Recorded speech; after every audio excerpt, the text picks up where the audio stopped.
साम्ब कृष्ण और उनकी दूसरी पत्नी जाम्बवंती के ज्येष्ठ पुत्र थे, जिसका विवाह दुर्योधन की पुत्री लक्ष्मणा से हुआ था। जब महाभारत का युद्ध समाप्त हुआ तो गांधारी ने कृष्ण को इसका दोषी मानते हुए यदुकुल के नाश का श्राप दे दिया, जिसे कृष्ण ने सहर्ष स्वीकार किया। उन्होंने ये भी कहा कि समय आने पर वे और बलराम स्वयं यदुकुल का नाश कर देंगे। हालांकि किसी ने उस समय ये नहीं सोचा था कि कृष्ण के कुल का नाश उनके अपने पुत्र साम्ब के कारण होगा। महाभारत को समाप्त हुए 36 वर्ष बीत चुके थे। एक बार महर्षि दुर्वासा एवं अन्य ऋषि द्वारका पधारे। ऋषियों का इतना बड़ा झुंड देखकर साम्ब और उनके मित्रों ने उनसे ठिठोली करने की सोची। उन्होंने साम्ब को एक स्त्री के रूप में सजाया और उसका मुख ढंक कर महर्षि दुर्वासा के पास ले गए। उन्होंने महर्षि को प्रणाम कर उनसे कहा, हे महर्षि, हमारी ये सखी गर्भवती है। आप लोग तो सर्वज्ञानी हैं, अतः भविष्यवाणी करके ये बताइए कि इसे प्रसव में पुत्र होगा अथवा पुत्री। इस प्रकार के परिहास से सभी ऋषि बड़े दुखी हुए, किंतु इसे बालकों का बचपना समझकर उन्होंने कुछ नहीं कहा। किंतु महर्षि दुर्वासा अपने क्रोध पर नियंत्रण न रख पाए। श्राप तो वैसे भी उनकी जिह्वा के नोक पर रखा रहता था। उन्होंने क्रोधित होते हुए कहा कि, रे मूर्ख, तू हमसे ठिठोली करता है। जा, तेरी इस सखी के गर्भ से एक मूसल का प्रसव होगा और उसी मूसल से समस्त यदुकुल का नाश हो जाएगा। महर्षि दुर्वासा का ये श्राप सुनकर सभी लोग भय के मारे वहां से भाग निकले। अभी वे थोड़ी ही दूर गए थे कि साम्ब को प्रसव पीड़ा शुरू हो गई और उसने वही मार्ग में एक विशाल मूसल को उत्पन्न किया। सभी अत्यंत भयभीत हो उस मूसल को लेकर श्री कृष्ण के पास पहुंचे और उन्हें सारी घटनाएं सच सच बता दी। जब कृष्ण और बलराम से ऐसा सुना तो अत्यंत दुखी हुए। कृष्ण समझ गए कि यदुकुल के नाश और उनके और बलराम के निर्वाण का समय आ पहुंचा है।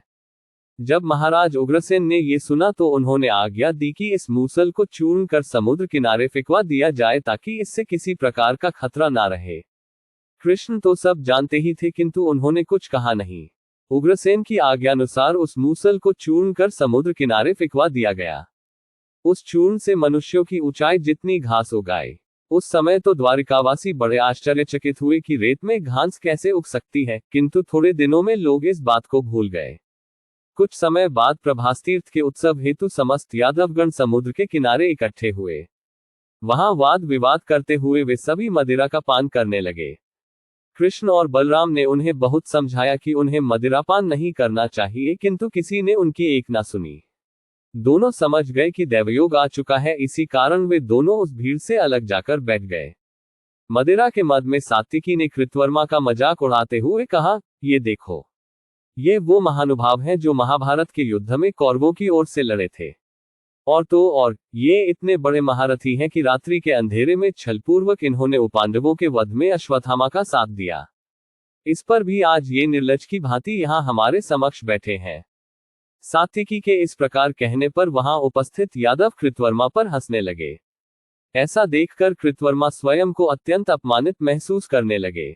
उन्होंने क्रोध में कहा, रे क्लीव, तू मेरी वीरता की क्या बात करता है? तेरी वीरता भी तो जग जाहिर है। तूने भूरिश्रवा का छल से वध किया। अगर ऐसा ना होता तो तू कब का नर्क सिधार गया होता। कृतवर्मा के ऐसा कहने पर अब यादव सात्विकी पर हंसने लगे। तब सात्विकी ने क्रोध में कहा, हे नराधम, वो तू ही तो है जो सत्राजित का वध करना चाहता था।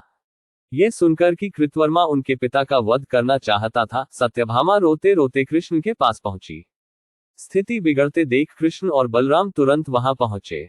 इसी बीच क्रोधित हो कृतवर्मा ने फिर सात्विकी को धिक्कारते हुए कहा, रे अधम, महाभारत युद्ध के 5वें दिन तेरे समक्ष ही भूरिश्रवा ने तेरे 10 पुत्रों का वध कर डाला। जो अपने पुत्रों की रक्षा ना कर सका वो वीरता की बात किस प्रकार करता है? इस प्रकार अपमानित होने पर सात्विकी ने क्रोध में बिना कुछ सोचे अपनी खड्ग से कृतवर्मा का सर काट डाला। कृतवर्मा के इस प्रकार मारे जाने पर वहां हाहाकार मच गया।